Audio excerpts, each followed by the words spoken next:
Hello friend, welcome to smart classes. आज का topic होने जा रहा है हमारा एडम रिपोर्ट, जो कि 1835 से 38 तक चला था। इसको डायग्राम के माध्यम से अच्छे से समझेंगे। एडम रिपोर्ट आपको ये 4 नंबर में पूछ सकता है और 16 नंबर में भी पूछ सकता है। तो जानेंगे एडम रिपोर्ट क्या है और इसमें कितने क्वेश्चन बनेंगे वो भी देखेंगे। तो पहले देखते हैं विलियम एडम। इनका पूरा नाम क्या था? विलियम एडम एक साइकोटिक्स मिशनरी और शिक्षावादी थे। उन्होंने बताया कि जिन्हें ब्रिटिश सरकार ने भारत शिक्षा की व्यवस्था के लिए जांच के लिए चुना था या फिर नियुक्त किया था। उन्होंने 1835 से 38 के बीच भारत की शिक्षा प्रणाली पर 3 रिपोर्ट तैयार करी। प्रथम जो रिपोर्ट है वो 1835 में शुरू की गई थी और दूसरी रिपोर्ट जो थी वो 1836 में और तीसरा रिपोर्ट 1838 में, क्योंकि 37 में उन्होंने पूरी जांच पड़ताल करी और 38 में जो है वो अपना तीसरा रिपोर्ट दे दिए। इसलिए 1835 से 1838 के बीच 3 रिपोर्ट बनाया। ये क्वेश्चन आपको ऑब्जेक्टिव में भी पूछ सकता है, इसलिए इस क्वेश्चन को ध्यान में रखें। ब्रिटिश सरकार ने एडम रिपोर्ट में ये कहा है कि भारत में प्रचलित जितनी भी शिक्षाएं हैं उनको आप देखो और कहाँ पर क्या चीज़ है उनके बारे में मुझे रिपोर्ट करो। तो एडम ने वही किया। उन्होंने मुख्तलिफ बंगाल और बिहार के क्षेत्रों में बहुत सारे स्कूल, बहुत सारी जो कॉलेज थी उसके बारे में अध्ययन करा, उसकी स्थिति का आकलन करके ब्रिटिश सरकार को रिपोर्ट दिया, जो कि 1835 से स्टार्ट हुआ, 1838 में जाके समाप्त हुई। अब देखेंगे उनकी सिफारिशें। तो यहाँ पर क्वेश्चन जो है स्टार्ट हो जाता है। जैसे कि अगर आपको 4 नंबर में पूछेगा तो आपको सीधा पूछेगा एडम रिपोर्ट क्या है, तो आप उसके बारे में लिखोगे। वो भी शिक्षा के माध्यम से ही इनका पूरा जो है वो बना है चैप्टर। उसके बाद अगर आपको पूछ रहा है कि एडम रिपोर्ट की सिफारिशें, तो आप इस तरीके से डायग्राम बनाकर लिख सकते हो। या फिर आपको पूछ सकता है एडम रिपोर्ट 1835 से 38 के बीच क्या सब हुआ। ठीक है, तो ये सब आप इसको तीनों क्वेश्चन, चारों क्वेश्चन में आपको यही पूरी चीज़ें जो है वो लिखना है। या फिर ऐसा भी पूछ सकता है एडम रिपोर्ट की शैक्षिक निहितार्थ, शैक्षिक यानी कि शिक्षा को लेकर, तभी भी आपको यही लिखना है। तो उन्होंने शिक्षा को लेकर उन्होंने कई सारी जांच पड़ताल की, कई सारी रिपोर्ट बनाई। जैसा कि पहला है भारतीय शिक्षा में सुधार, शिक्षा को व्यवसायिक कैसे बना सकते हैं, अंग्रेजी शिक्षा को बढ़ावा, स्कूल में ट्रेनिंग वाली टीचर, ये सारी रिपोर्ट में उन्होंने बताया। एडम जो थे वो जगह जगह स्कूल में जा कर के उनकी परेशानियां, उनकी दिक्कतें ढूंढ करके और फेस टू फेस प्रिंसिपल से, शिक्षक से पूछ करके और उन समस्या को उन्होंने लिखा था।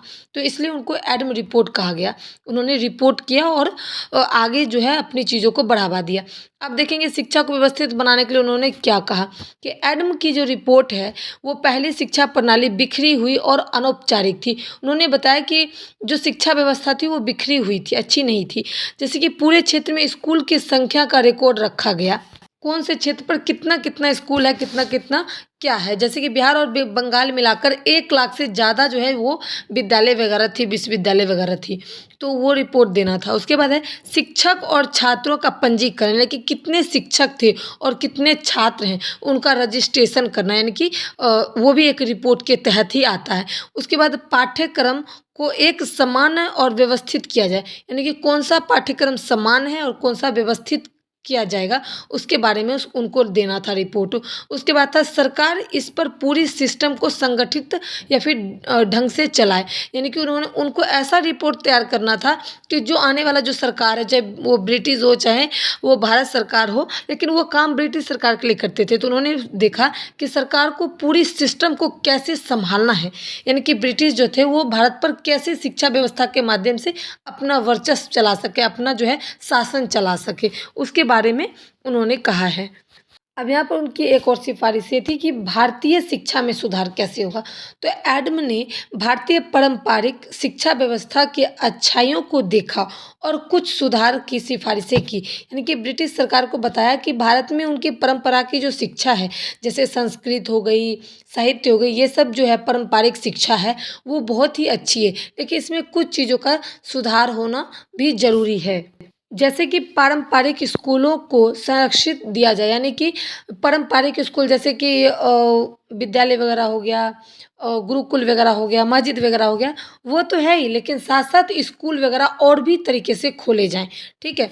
उसके बाद उन्होंने बताया कि अंग्रेजी और भारतीय भाषाएं दोनों में शिक्षा को बढ़ावा मिले, यानी कि एडम ने कहा है कि भारतीय भाषा, भारत में जितनी भी शिक्षा व्यवस्था थी उनकी अपनी भाषाएँ, अपनी परंपरा वाली भाषाएँ थी, लेकिन वहाँ पर अंग्रेजी जो भाषा है उसका भी वहाँ पर बढ़ावा देना चाहिए, अंग्रेजी में भी शिक्षा को देना चाहिए। उसके बाद उन्होंने कहा कि सरकार शिक्षा के आर्थिक रूप से समर्थन करे, यानी कि वहाँ पर जो शिक्षा है उसकी आर्थिक रूप से, यानी कि वहाँ जो खर्च होता है उस पर पैसा खर्चा करने के लिए सरकार को कहा।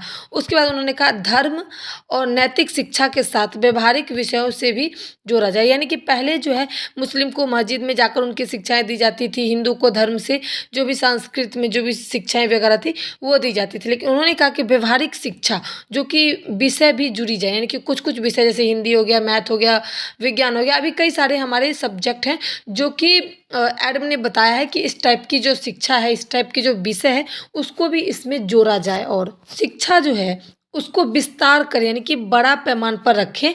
सिर्फ निम्न वर्गों के लिए ही शिक्षा या फिर उच्च वर्ग के लिए शिक्षा नहीं होनी चाहिए। उन्होंने कहा है कि गांव के क्षेत्रों के लिए, शहर के क्षेत्रों के लिए, पिछड़े लोगों के लिए, सबके लिए शिक्षा व्यवस्था जो है वो होनी चाहिए। उन्होंने एडम रिपोर्ट ने अपने इस माध्यम से कहा है। उनकी मुख्य कई बातें हैं, जैसे कि उन्होंने बताया है कि शिक्षा का स्वरूप, यानी कि उस समय भारत में गांव-गांव में गुरुकुल और पाठशालाएं चलती थी।